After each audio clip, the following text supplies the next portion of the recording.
Hello, this is the Granger Avenue Traffic Calming Meeting number 1. On behalf of the City of Ann Arbor, I'd like to thank you for joining us, giving us this opportunity to engage with community members. These traffic calming projects are resident-initiated efforts, so without participation, they wouldn't be possible. And it is after 6 o'clock. Maybe we'll have some more people joining us, but we'll go ahead and get started.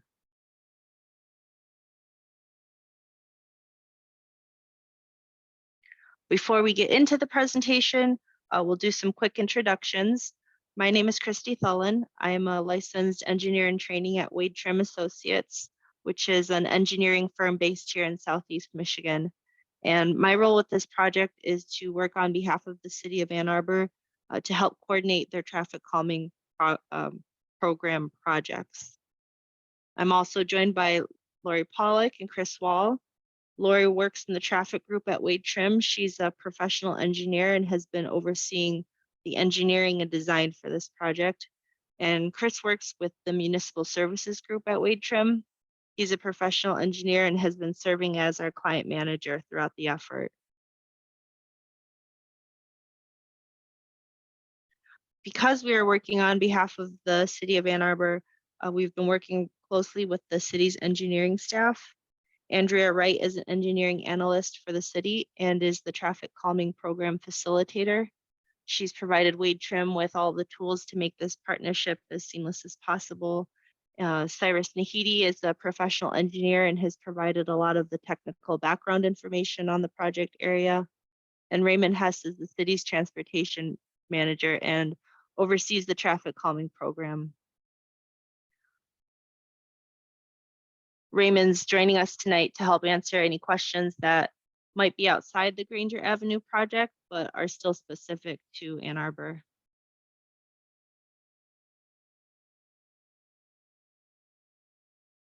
So this is our meeting agenda for tonight. Most of tonight's time will be dedicated to that traffic calming process section for meeting 1, where we'll review the devices, hear feedback, and discuss.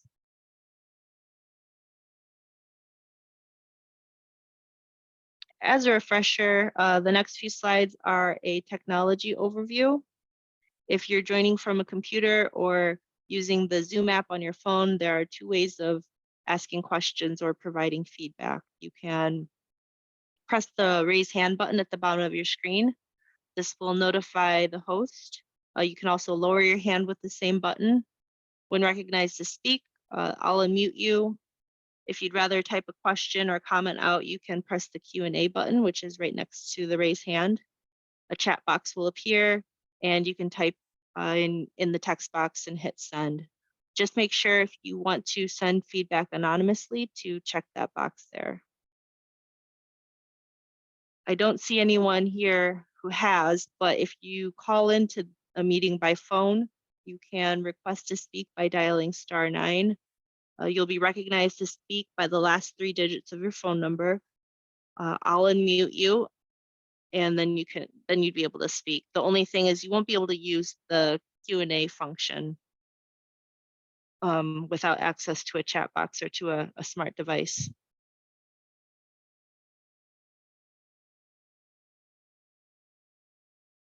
Throughout the presentation, there will be multiple points where community feedback will be requested through our polling features, through Zoom's polling feature.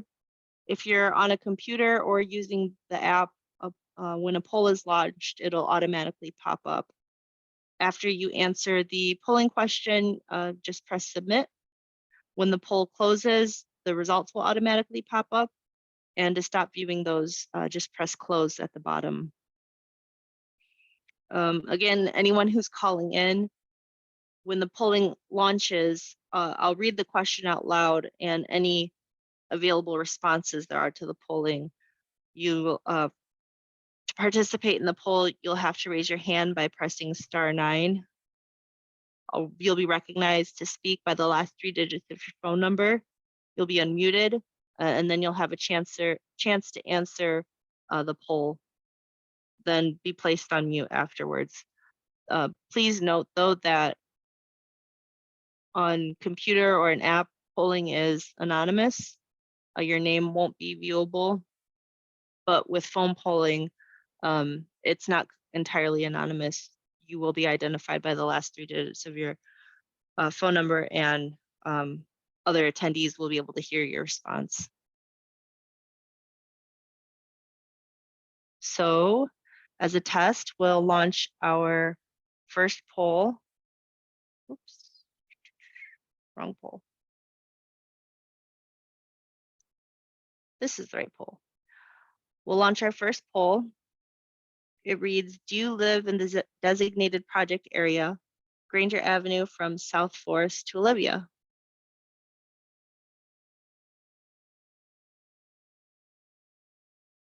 And I will end the poll. I will share the results. We are a 50-50 group here.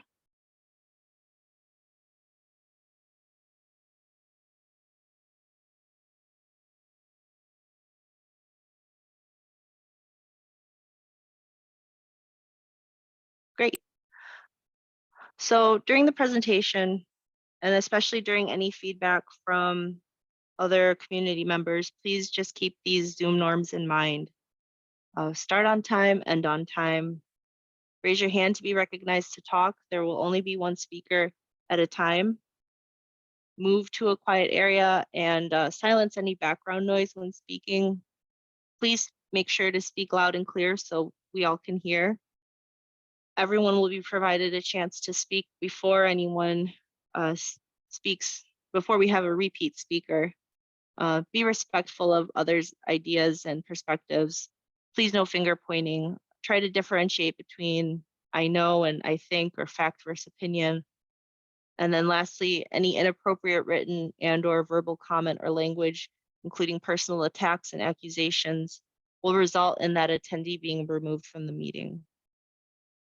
If there's anything you think is missing from this, anything you'd like to add, please, I'll pause here for just a moment and you can use the Q&A, you can raise your hand.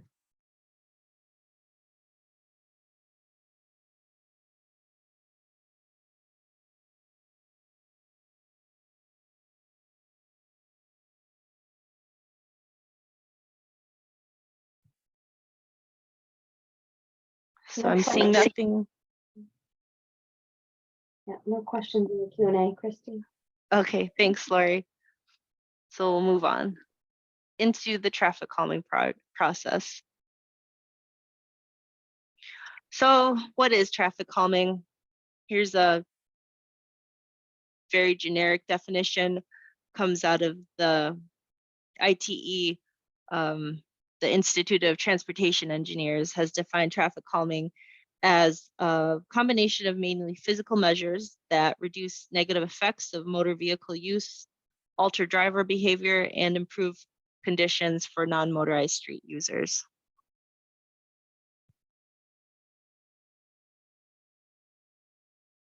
The process includes these 5 steps. Step 1 being a resident-initiated petition. So this is where residents come together to define project limits and establish community buy-in early.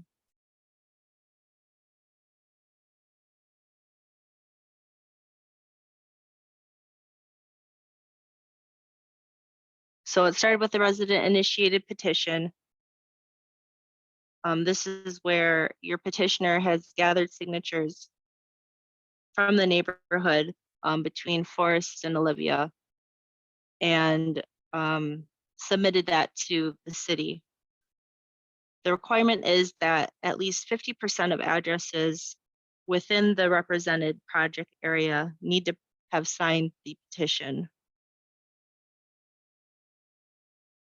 The results here are shown. So we received 50% representation, and we also accumulated 14 points through the initial petition process when the engineering department did its preliminary study.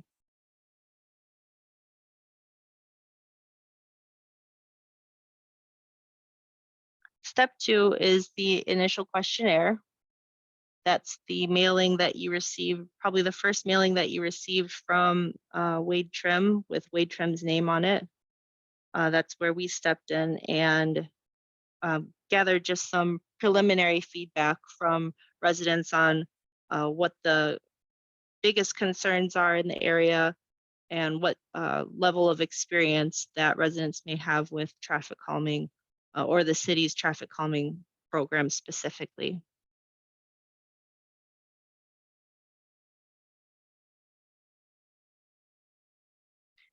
And then these are the results of that initial questionnaire. So of all of the people who participated in the questionnaire, we did receive 100% participate or 100% support of this process continuing.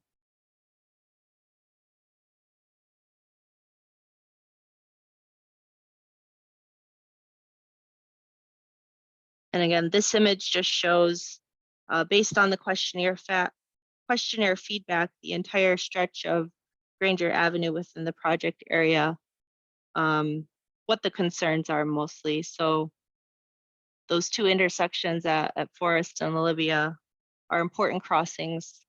There's also a mid-block crossings that were observed, and in general, residents experience speeding. Also to note that this area is in proximity to Burns Park or Burns Elementary, and there aren't any existing pedestrian facilities to cross Granger Avenue.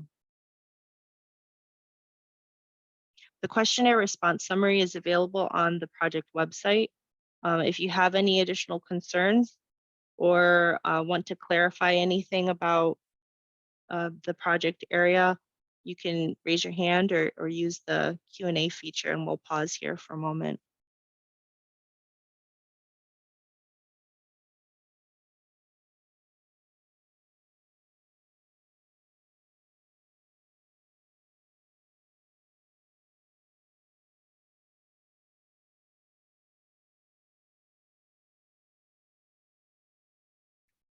Not seeing anything, so we'll move on. But this is where we are tonight. This is step 3, meeting number 1.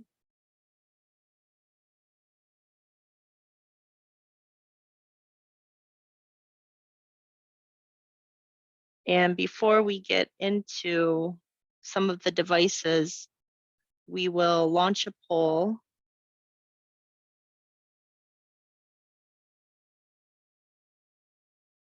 asking, have you reviewed the traffic calming guidebook, specifically the device toolbox found on pages 9 through 12?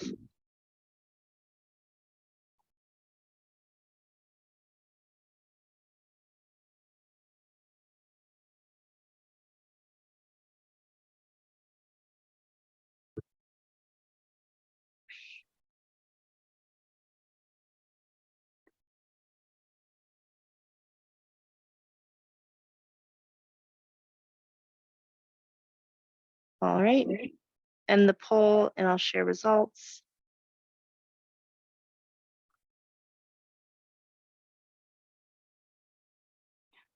So the next section, we will go through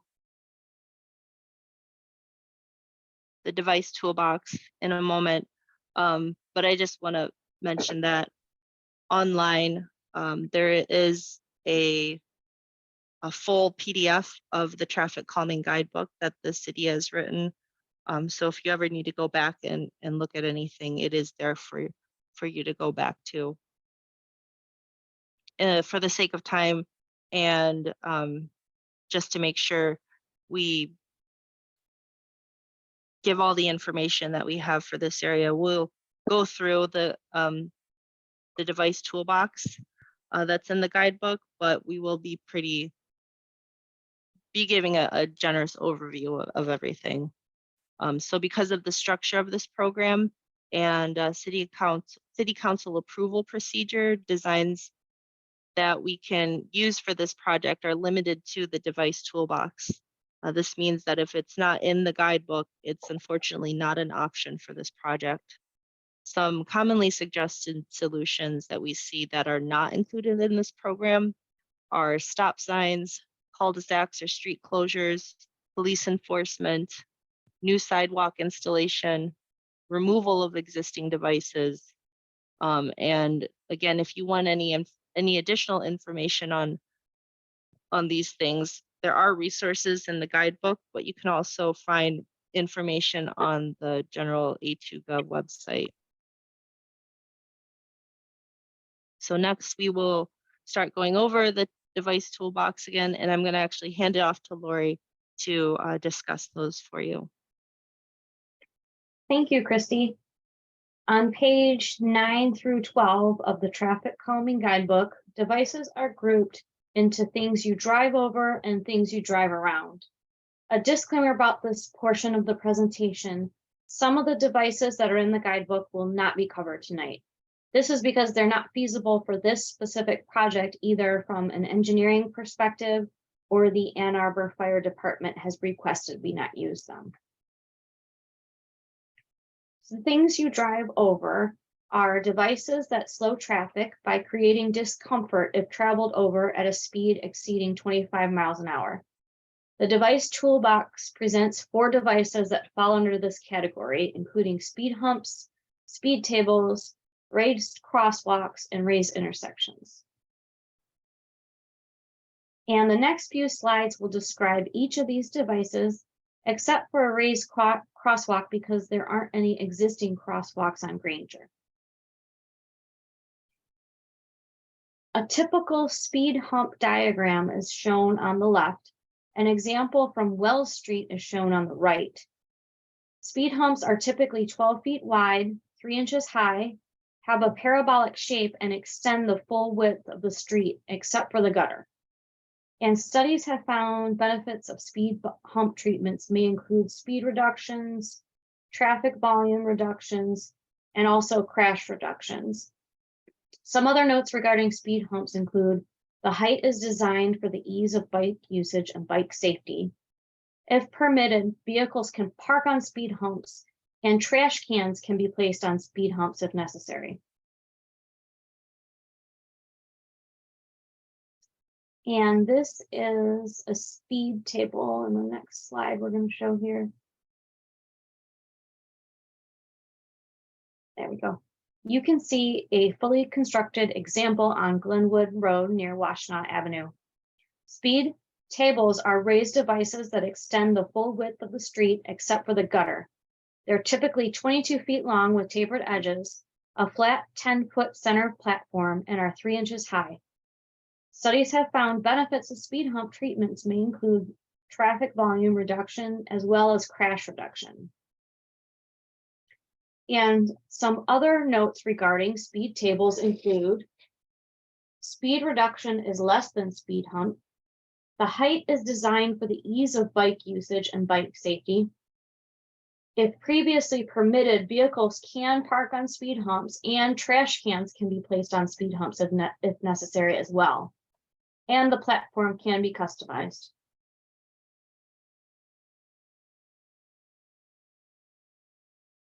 This is a raised intersection. This example is at Maplewood and Norwood Street. At a raised intersection, each leg is ramped to raise the entire intersection by 3 inches. Pedestrian crosswalks may also be marked and raised at the same elevation. Raised intersections have been shown to reduce vehicle speeds and increase pedestrian visibility to the motorist.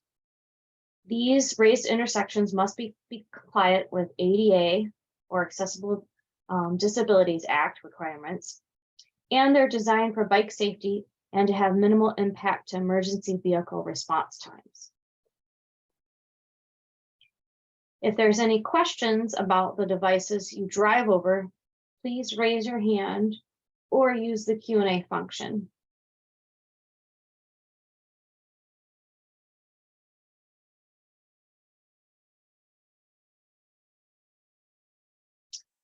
Okay. The other group of toolboxes of devices in our toolbox are things that you drive around.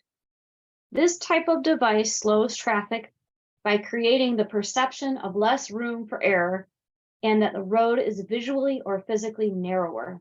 The device toolbox presents 7 devices that fall under this category. They include pedestrian gateways, median islands, pedestrian islands, residential traffic circles, mini roundabouts, curb extensions, and chicanes. The next few slides describe each of these devices except for the pedestrian gateways, pedestrian islands, residential traffic circles, and mini roundabouts. These devices have been omitted from this project due to street width requirements set by the fire department or lack of existing crosswalks on Granger. Median islands. They're raised islands placed in the center of the street at the intersection or mid-block locations. The example shown on the right is at Easy Street. Raised islands have been shown to reduce pedestrian crossing distance by providing a refuge within the street. They also reduce pedestrian to motorist crashes. They provide a visual cue to motorists that people are crossing the street, and they can provide an attractive gateway to a neighborhood.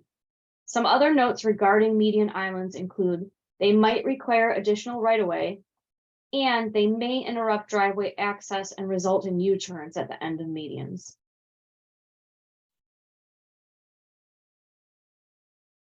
Curb extensions can include several designs, curb bump outs, mid-block bump outs, and chokers.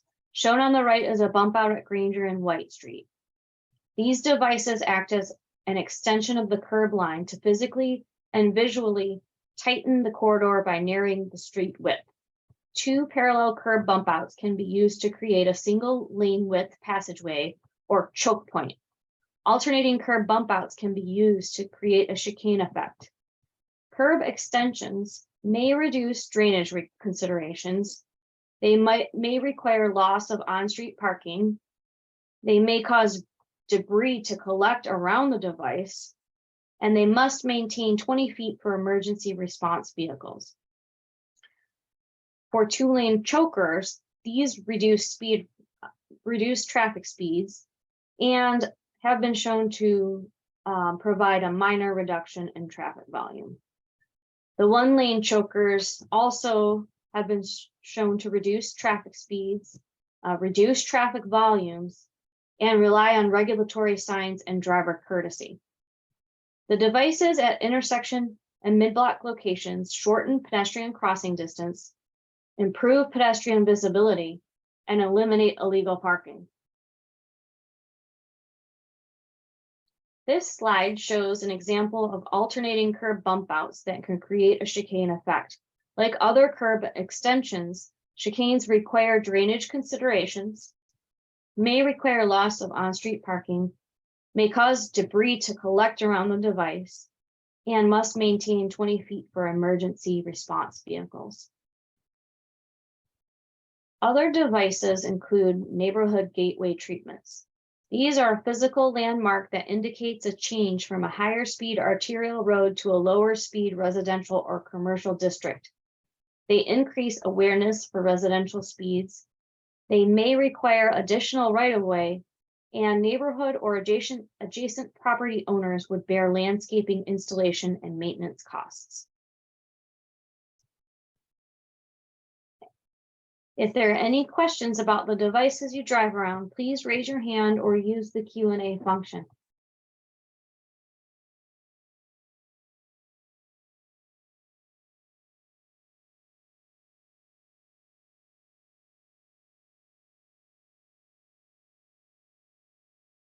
Not seeing anything yet, Lori. Okay.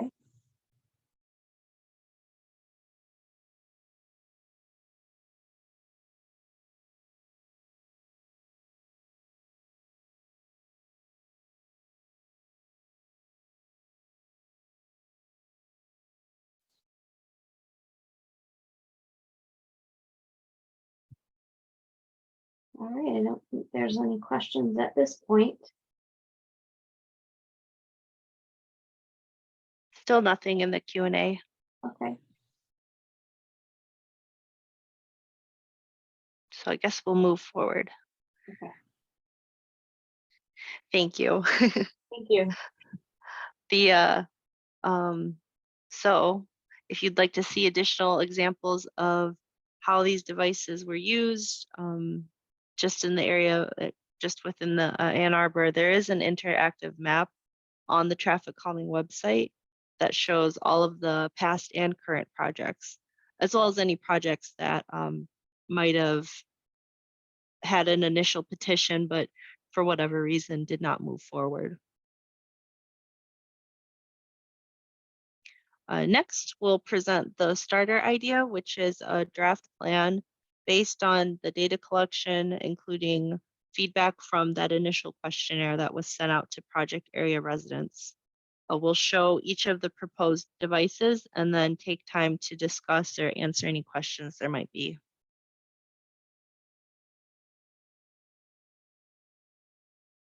So this is the starter idea. Again, this is a draft created based on the information gathered from steps 1 and 2 of the process of the traffic calming process.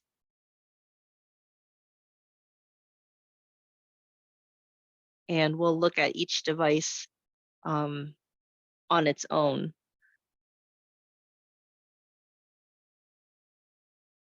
So device number 1 is a bump out at the Forest Avenue intersection, or a curb extension.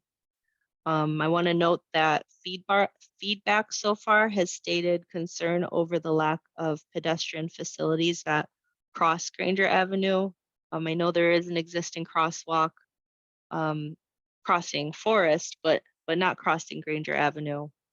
And unfortunately, the traffic calming program cannot install any new sidewalk facilities where there aren't any currently, but this program, we can help and assist in submitting a ramp request at this location. So this bump out placement is intended to facilitate a future pedestrian crossing and would help pedestrians stand out ahead of vehicles that are parked on the street. Again, this device may remove on-street parking, but this device would be designed to allow gutters to function uninterrupted. This would technically be a stormwater bump out, which can accumulate, full transparency, stormwater bump outs can accumulate leaves and debris, and may require additional maintenance incumbent on residents. But if there were a sidewalk ramp to be placed here, having this bump out already there would help benefit pedestrians crossing Granger. And then device number 2 is a speed hump. We were proposing a mid-block speed hump somewhere near 1312 and 1317 Granger. This device would be placed to maintain the required 20-foot clearance set by the fire department because there is a hydrant nearby, but also spaced between Forest and Olivia to make sure we're maximizing the traffic calming effect throughout the entire project area.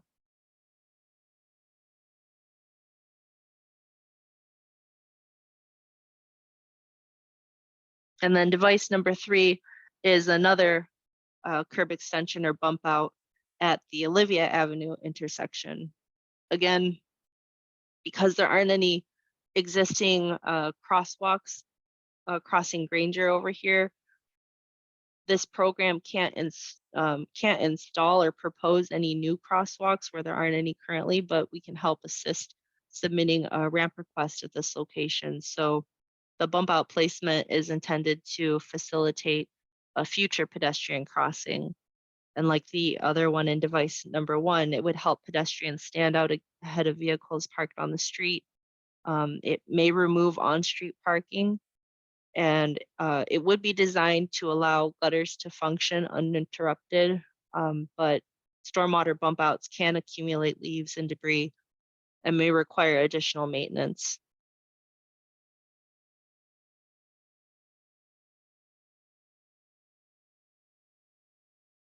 I can go back to the overview, but were there any questions on any of these devices, or anyone wanting to know anything more about these, or maybe have some hesitation? Or I see Brett has their hand raised. I'll go ahead and let you unmute. Hi, hopefully you can hear me okay. Yeah. Hi, this is Brett Potomacki, and though I am chair of the Transportation Commission, I'm just speaking on my own behalf tonight. We have kids that, we attend Burns Park Elementary, so we walk this 4 times a day, really, usually, though we don't live on this specific block. So I like the start here. I like what is here so far, definitely. I'm wondering, first question is there room for curb extensions on both sides of Granger, or is just the south side possible because it would make the road too narrow to have them on both sides? We chose curb extensions on the south side because of the existing on-street parking. There, if we were to put them on both sides, I believe the road would have been too narrow for the fire department requirement of street width. They want The at 20 least 20 foot. feet. Yeah. Okay. The speed hump is nice. I wonder if a device at Forest or prior to west of Forest would slow the cars turning onto Forest. What we typically see in the morning is cars coming east on Granger and then quickly turning onto either Forest or Olivia. And the speed hump as shown would help slow the cars as they approach Olivia. But I wonder if there's anything that could help slow the cars as they approach Forest. I think the curb extension device number 1 would help with that. But maybe, I don't know if it'd be what I was hoping to see, frankly, and I know you've talked about this, is to have raised crosswalks at both of these intersections. I understand what you're saying about how the program can't install new crosswalks, but maybe that's something for the Transportation Commission to take up, frankly. But I think it certainly would be great to help put in a ramp request so that a crosswalk can be added, hopefully sooner. My only concern there, though, is that then if there is a crosswalk added later, it would not be part of this program, and therefore it would not be a raised crosswalk. In my opinion, is that 2 raised crosswalks, or at least 1 raised crosswalk, is really, really desirable. So I think those are my comments. Thank you. I will point out that because of the project area being between Forest and Olivia, anything west of Forest, I know the program guidebook is pretty strict in terms of what it can or can't accommodate. And when the project area was defined between Forest and Olivia, I don't believe we can really propose anything outside of that area. I know when defining it, the guidebook uses a 100-foot distance like down Forest and down any cross street of the street intended for traffic calming. I can get back to you on that, whether, if there's any definition to how far from the intersection that we can go. But Well, my understanding is when the project area was defined by the petitioner, we're not able to go suggest any design outside of those limits. okay, I understand. I guess I did forget to request or ask about one more item, which is it part of this project to possibly install raised crosswalks where they already exist, which is to cross Forest and Olivia. Because cars, I think a lot in the afternoon, especially when people are leaving or leaving campus or leaving the school, they'll come down south on Forest or Olivia and just kind of race, right through the crosswalk, and stop, much farther up ahead in order to see cross traffic probably. And Mm. maybe having a vertical element there, like a raised crosswalk, would help at least, raise the height of the children crossing it, and better in the driver's view as they kind of race down south on those streets, and also urge them to maybe slow down or stop before the crosswalk, or at least pay more attention to it. Because right now it's just like they'll just kind of ignore the crosswalk as they're coming south. Mm-hmm. Again, that's an issue with the project area, how it was defined. If it was something like we were suggesting a raised intersection, we could include the crosswalks at all legs of the intersection.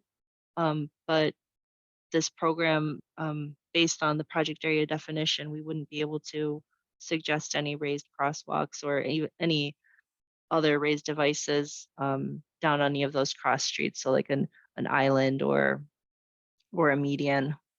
But Those where the wouldn't. street, so where the streets meet, that, I mean, well, also, I guess, can you explain what you meant by the 100 feet thing, the 100 feet going up 100 feet on the side streets? Oh, when we include when we include residents, so in step one with the initial petition, the petitioner will define the project area. So in this case, the petitioner said Granger Avenue between South Forest Ave and Olivia Ave. And then who counts as a resident within the project area is everyone within that. So everyone on Granger between those two streets and 100 feet back from the cross streets. But the crosswalk along Granger, 5 or 10, 5 feet off of Granger, that cannot be addressed or included in this. You know what, Brett, I'll double check and I'll follow up Yeah. with you. But I know with the last project that we did, the other Granger project, Mhm. that was what we were told, is that anything suggested on like, any of the cross street intersections, like there's White Street, Golden, any of those other ones that already have existing crosswalks, we weren't able to suggest any devices there. Okay. Well, I guess I'm glad that the commission has a subcommittee right now that's going through this whole program, because I think I'm going to recommend some changes. That's kind of silly, but okay, those are my thoughts. I will follow up though, and include it in a discussion summary Okay. that we'll share with after this meeting, and make sure that you have a clear answer to that. Yeah. Thank you. You're welcome.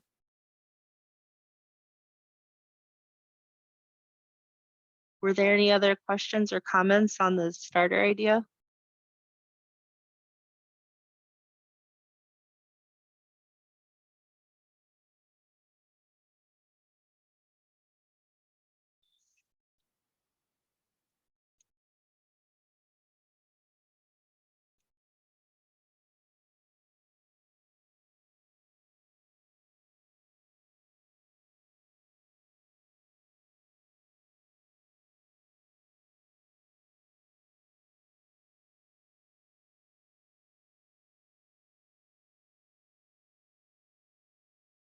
I don't see anything in the chat, and I don't see any other hands raised. So we'll move on. Again, there are 3 devices that are being proposed. So the next few slides, we'll do poll questions for each device. I know that Brett brought up a good point about alternate devices. So you know, you'll see it when the poll question launches, but basically the poll is set up like, do you support this, yes or no? And we take feedback from everyone who attends or has feedback to provide, but ultimately we're mostly concerned with the feedback from residents who are defined within the project area. So the next few slides, there are responses for residents and non-residents. If there's any additional context you want to add, if you don't support any of these devices, if you want to send something in the Q&A anonymously, or if you want to raise your hand and speak, this would all be really helpful for us to revise the starter idea. So I will launch poll question for device number 1. The question reads, do you support device number 1, curb extension at South Forest and Granger? And then I see Paula, you have your hand raised. You can unmute if you'd like. Hi. Hello. Hi. So I'm just to be clear, are we choosing just one of these devices or is it all 3? Because when you asked me if I'd support device number 1, if that's my only option, then of course I'm going to support it. But so I'm a little confused. Oh, I'm sorry. So the traffic calming, we want the devices, we're proposing all of these devices together, all 3 of these devices, because we see them working together to have an impact on the entire section between. Okay, great. So it's Forest not and Olivia. one or the, it's not just one. or Oh, the other. yeah. No, it's all not that. 3. Okay. But we do want to go like device by device, maybe Right. instead of the curb extension, you feel like you see something else that's easier to live with, but also has, but you can also see it having a traffic like calming effect in the area, or, the speed hump, you liked it, but you also feel like something else would have been a better fit. So why wouldn't you just do like 3 speed humps? Mainly because we know a lot of the feedback from the initial questionnaire was a lack of crosswalks crossing Granger. So we know that, you have a lot of people who are going to the park, to the school, and don't have a designated spot to cross Granger Avenue here in But how this do area. extensions, a curb extension is not a crosswalk, so that Correct. confuses me. Yeah, What we would do, because the program cannot propose any new crosswalks, we can't put No, ramps or I understand crosswalks that. in this program. What our hope is that we can help facilitate a request. We can help put in a request for this area to have sidewalk ramps put in. We can help with that process to put the request into the city. So in the future, if there was a crosswalk place, then this curb extension Okay, would just be an Yeah. added benefit to it. right, okay, all right, I get it, I understand now, thank you. Oh, you're welcome. And even if there isn't a crosswalk there, it still does help slow traffic down. Right, I know, I mean, I've seen them around, yeah. Okay, thank you. Of course. And Kate, I saw you have your hand up too. If you'd like to unmute, you can.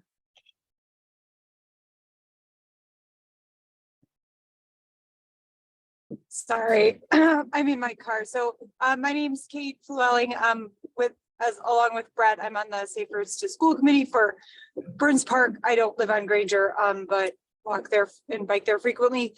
My only question on this curb extension, and generally pro anything that's going to slow people down, but I guess along with what Brett said about concern about how or if you're slowing traffic coming out of Forest, I'm just wondering how this interacts with people turning off of Forest. Because it almost looks like it's gonna move the kids into an area. Like it kind of creates almost a crosswalk that, again, I know you can't add. But it seems like you're almost moving them into this area, and then there's nothing slowing the people coming off Forest. I'm wondering if without something on the other side of Granger also, like a companion bump out, like explain to me how that might work on its own. If that's not clear, let me know, because I don't think it was. So is the question the people turning southbound right from Forest to westbound? Yeah, because if I'm looking at the picture correctly, it looks like, you know, you have the people coming off of Forest, and unless I'm missing something, there's nothing that's slowing them down.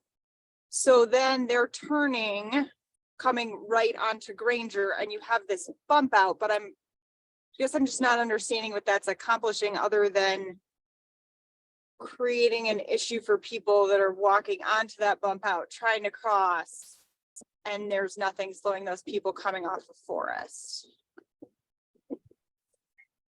So where that's located on Granger, it does provide a little bit of a tighter turning area for the vehicles.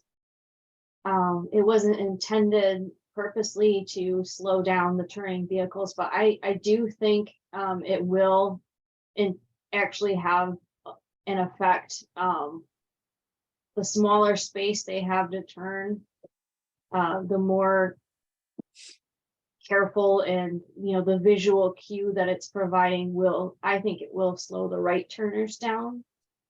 It might not have much of an effect on the left turners. But again, it will slow down eastbound and westbound Granger traffic. Or at least what is the rationale for it being on that side of Granger as opposed to the other side? You are you referring other side of Forest or just north or south? So if it's on the south side now, the south side versus the north side of Granger. Because street parking is allowed. There's on-street parking allowed along the south side. So we wanted, again, under the assumption that in the future, we hope that there will be a crosswalk there, but that if there are vehicles parked on the street, that bump out will help provide visibility for any vehicles traveling along Granger.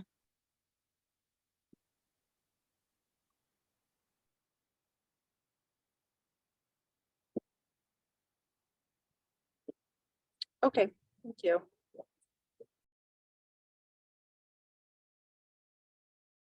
Thanks, Kate. I think also with as I said, as it was brought up with Brett's comment, I do need to get back and find out what the clear definition of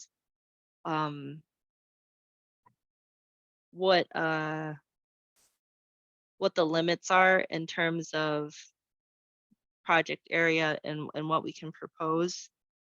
Because I believe it is a bit of a gray area, but I will have an answer for you.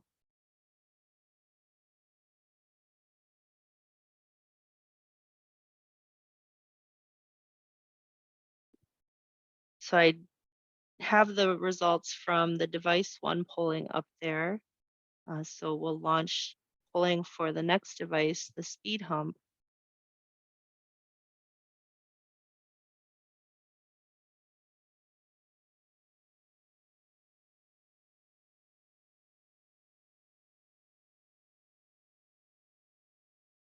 So this question is, do you support device number 2, speed hump between Forest Avenue and Olivia Avenue?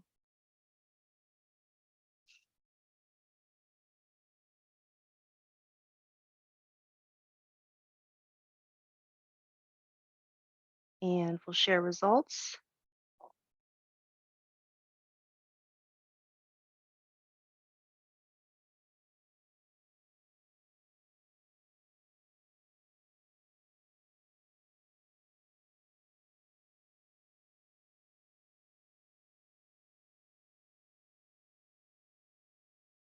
And lastly,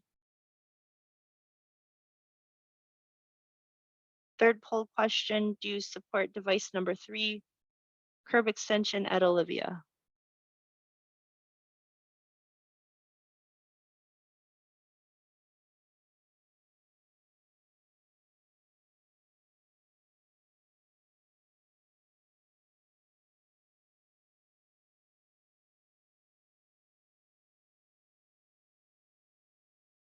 And then I guess I just want to pause real quick before we finish up what the steps after today are. If there's any other feedback or question regarding the starter idea, or uh, why we chose this, or if there's something else that you might have preferred.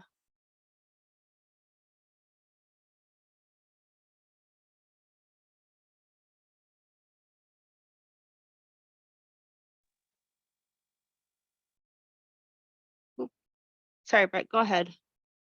You can unmute. Okay, thank you. Yeah, I just wanted to add kind of like a general statement that, well, maybe a question. Did the petitioner, or is it possible for the petitioner to, include the crosswalks across Forest and Olivia? Is it,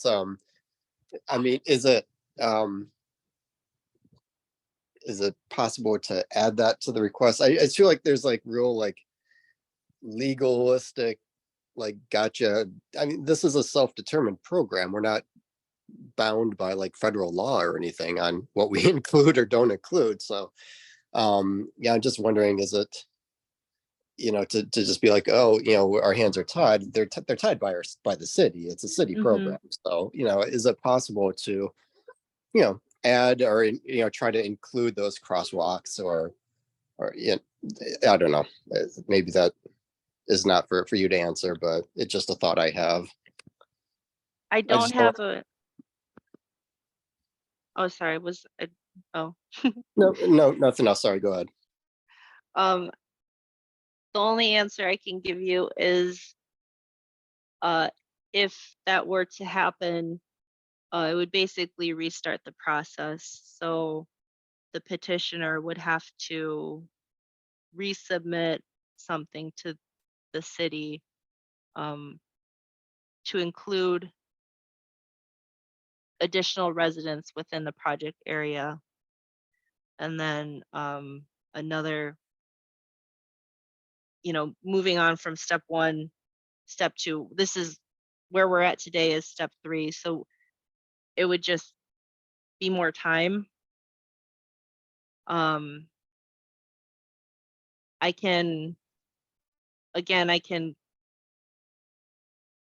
internally discuss this with the rest of the traffic calming program facilitator, and we can come back with a more concise answer for you. But the only answer I have now is that if that were to happen, it would just restart the process. But as I said before, if we can get more clarity on how the project area, when it's defined, if that does include a certain distance from down each cross street, if that's something that we can propose something in addition to the devices that we have here. But I also, the feedback from any person and any resident or any person who, you use like you said, you use Burns Park facility and cross this area quite frequently, even though you don't live on the areas. So, your feedback is important, but we also want to make sure that, any changes that we may make based on this feedback isn't encroaching on what the residents may or may not want. Understood. Thank you.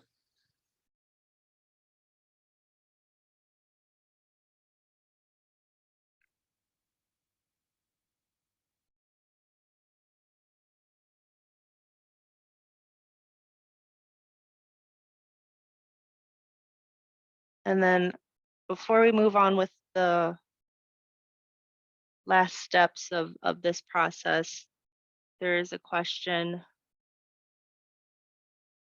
So you're saying it's because how the petition was advertised and surveys sent out don't have the buy-in from people on Olivia and Forest currently, essentially that those crossings on Granger aren't included. If I'm understanding the question correctly,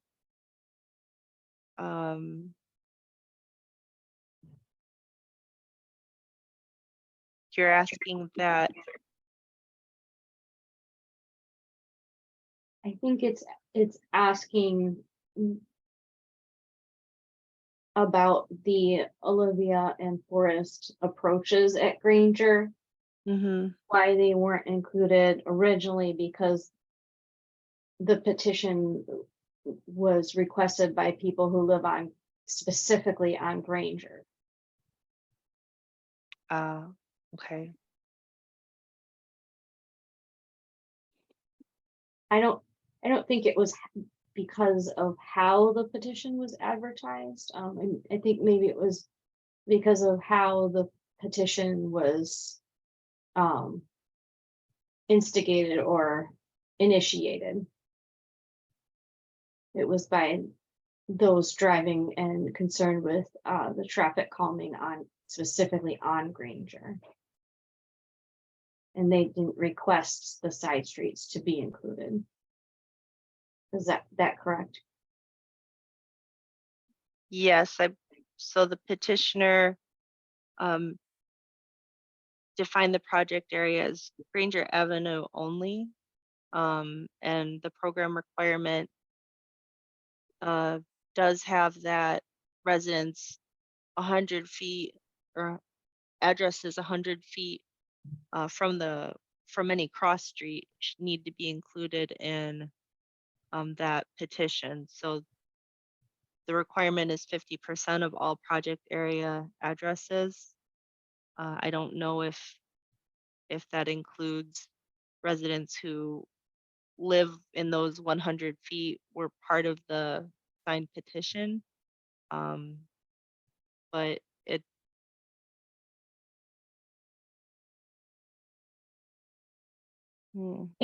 And also, I think, as Christy mentioned, we're going to go back and double check and see if those would be included. So, not 100% sure right now that they wouldn't be, but that is what our thinking is for that. And that's why we need to check, because typically it would not be included.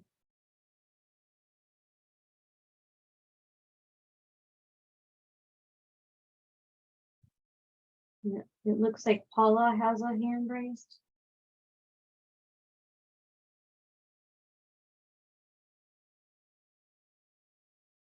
go ahead, Paula, you can unmute if you'd like.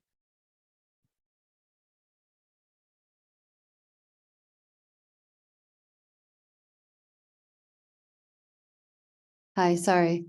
Can you hear me now? Yeah, go Yes. ahead. Well, just two things before I forget. Will we be able to have this presentation sent to us? Is there a link that we can go back to? Yes, a PDF of this presentation as well as the recording will be posted on the project website. I'll repost, the project website address will be at the last slide in case you don't have it already, Okay. but it Okay. will be available. All right. Thank you. So yeah, just to add to this conversation, I actually do live in this designated area. I don't know who the petitioner was, but when I first got the, that letter in the mail, my thought was, and I've always thought this, I've lived in this house since 2019. I think the reasoning is, well, for me at least, is that people who are driving west on Granger towards Packard, they race to make the light at Packard. That's always been my biggest concern. So I'm guessing that's why maybe, you know, the crosswalks that everyone's talking about on Forest and Olivia, you know, weren't necessarily addressed. Yeah, I mean, I'm not that I don't know how this adds or helps anything, but that's just my impression and my experience. Thank you, Paula. No, it is helpful. Like I said, with the initial questionnaire that was sent out, a lot of the feedback was basically a mix of speeding and having people crossing mid-block or crossing, but not having a designated crosswalk to use. But again, it's the crosswalk issue unfortunately lies outside of the program. So that's why the devices we have are aimed at speeding, but we also propose them to facilitate any future changes, which we hope include designated crosswalks.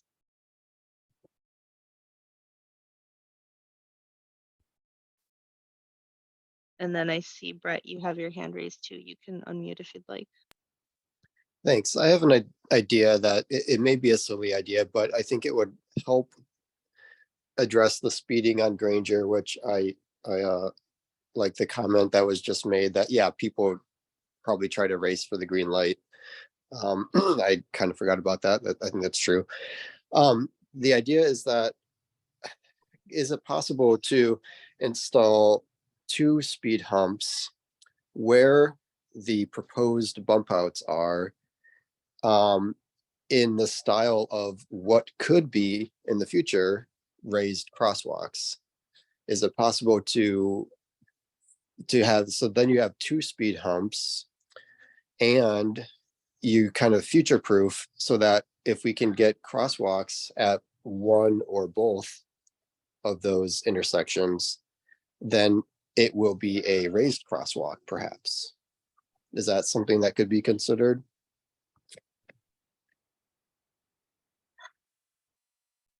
I know we discussed this on our site visit, and I can't recall what I honestly cannot recall what the verdict was with that. I know the speed hump and a raised crosswalk do have different dimensions. And the Ann Arbor, the city transportation engineer that we're speaking with had kind of veered away from that idea, but it may be worth revisiting. I do know if that were the case, then we might not be able to have the speed hump in that mid-block location, just with the spacing of devices, just because this is just one block, it might be cramming too many devices too close together. Yeah, that I would assume that that would be the case, but yeah, I mean, you still get twice as many, right? They're just in different locations.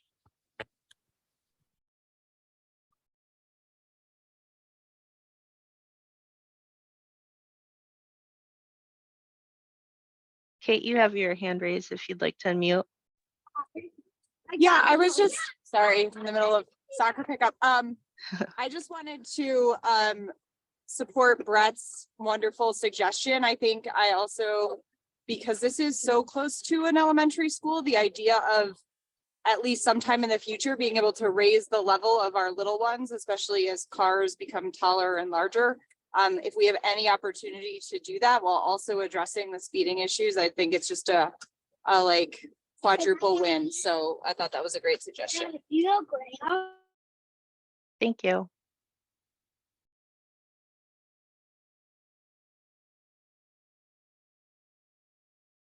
I don't see any additional questions. And we are starting to get towards the end of our meeting time. So I will go over the last steps, and then at the end, if there's any additional comment or question, we'll make sure that we stay on for those. but so this is wrapping up step 3. What's after this is the next meeting is the next step is meeting number 2. Meeting number 2 consists of 2 parts. It includes a self-guided tour and a Zoom meeting. That Zoom meeting is scheduled for April 12th. Following today, we'll post, like I said, we'll post the presentation and the meeting recording to the project website. We'll also post a summary with the polling answers and these questions that we don't have answers for right now, but they'll be included in a discussion summary that we'll post to the project website. Feedback from today from this meeting has been very helpful. It'll go towards creating our preliminary plan, which is just tweaking the starter idea that we came in with. So for the self-guided tour, you'll receive, or project area residents will receive a mailing packet at least 2 weeks ahead of the Zoom meeting. The packet will contain the preliminary plan, device images, and device descriptions, which can be utilized to complete a self-guided tour prior to our Zoom meeting. The approximate device locations will be marked in spray paint on the pavement and display the device image and description on a temporary sign. So, you can use this packet to look at it on Google Street View if you want, or you can physically go out there and it'll be marked for you. The information will also be posted to the project website, and I'll just add right now, if since we have some people who are not residents who won't be getting that mailing, if you would like notification that things are available online, if you want to drop your email in the Q&A, that way we can make sure that you're on our email list if you'd like to be updated.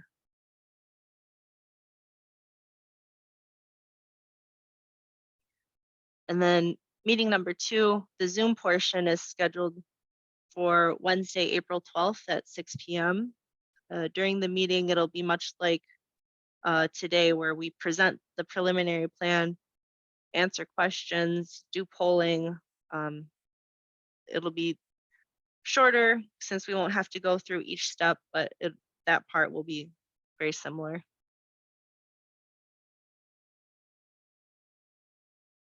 And then the last step of the traffic calming meeting, or the traffic calming process, is final polling. After that meeting number 2, the plan will be finalized and then sent to project area residents.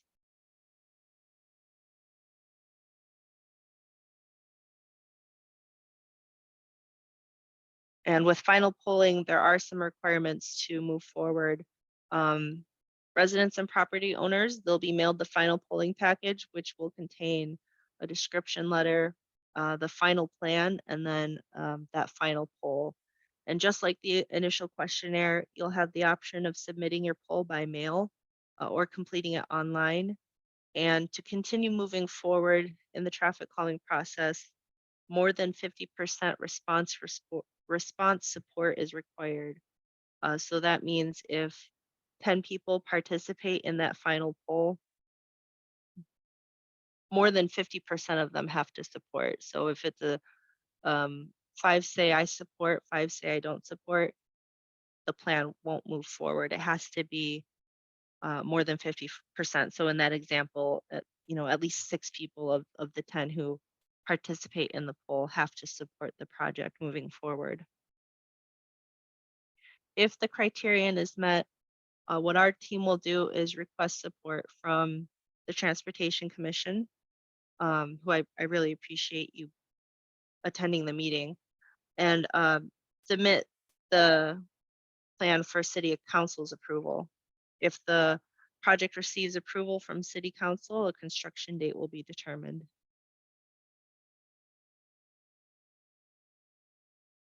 So this is just a breakdown of those last steps with some dates attached to them. So like I said, following today's meeting, we'll post the presentation and recording to the project website. I'm hoping to do that by next week. We'll also post a summary of the polling as well as answers to some of these questions. And again, use the feedback to create that preliminary plan. Meeting number 2 is scheduled for April 12th. Again, the self-guided tour will be set up at least 2 weeks ahead of the meeting. Residents can expect to receive the final polling. May 17th is when we'll be sending them out. So you'll start to see those in your mailboxes sometime after that. And the deadline to complete the poll, either by mail or online, is June 5th. So that's a postmark date. And the requirement, again, to move forward is that those who participate in polling, there needs to be more than 50% approval of the final plan. Like I said, if the requirement is met, our team will then request support from the Transportation Committee, tentatively during the June meeting, and then getting it in and submitting the plan for City Council approval sometime in July. It's a very hopeful and tentative meeting timeline. I know that it's not uncommon for things to get removed or added to the agenda and pushed back. So if this does go forward to those stages, we'll keep you updated on what those dates are. But right now, those are our tentative targets. And then if you have any thoughts or questions that you think of after today, there's my phone number, my email address. Please don't hesitate to reach out. Also, the project website is listed there. Oh, you know what? That is the wrong project website. I'm so sorry. I will fix that. While I fix that, there is a poll that the city uses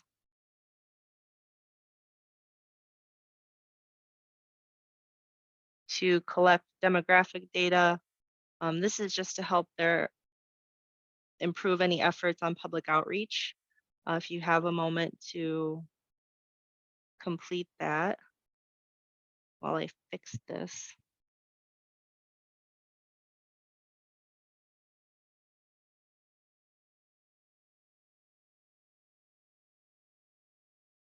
Okay, it's fixed. That's the project website. a2gov.org/TC Granger FO.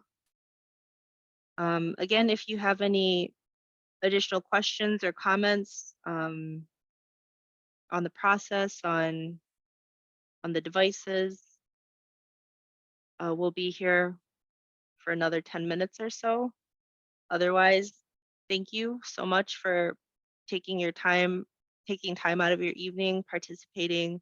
I appreciate Transportation Commission and Safe Routes to School representatives and all the valuable feedback.